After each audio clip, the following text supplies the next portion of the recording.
Hello everyone, কয়েকদিন আগে চলে গেছিলাম একটু বিকেলে ঘুরতে। তো প্রথমে চলে গেছিলাম মায়ের মন্দিরে।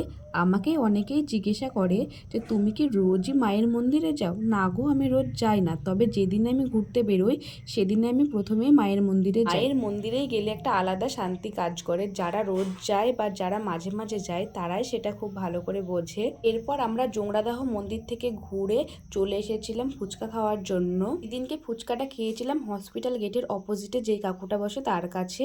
তো কাকুর কাছে আলু মাখা একদম শেষ হয়ে গেছিলো। আমরা দাঁড়িয়েছিলাম, কাকু আলু মেখে দিল। আমার সব থেকে বেশি বিরক্ত লাগে ফুচকা খাওয়ার আগেই আলু মাখা শেষ হয়ে গেলে।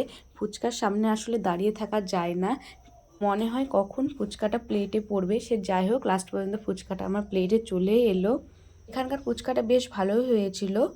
এরপর ফুচকা খাওয়া কমপ্লিট করে চলে গেছিলাম বিরিয়ানি কিনতে। আজকে বিরিয়ানি বাড়িতে নিয়ে যাব ভেবেছিলাম। চলে গেছিলাম হাজি বিরিয়ানি নিতে। তো আমার হাজি বিরিয়ানির ওখানে বসে খেতে আমার একদমই ইচ্ছে হয় না, তো তার জন্য আমি বারবার পার্সেল করে নিয়ে আসি বাড়ির জন্য। বিরিয়ানি নিয়ে সোজা চলে এসেছিলাম বাড়িতে এসেই সাথে সাথে বিরিয়ানিটা খুলে দেখি বিরিয়ানির আজকে মাংসটা আমার একদমই পছন্দ হয়নি, আর তার সাথে আলুটাও ছিল একদমই ভাঙা। তো আজকের ভিডিওটা কেমন লাগলো জানাবে অবশ্যই।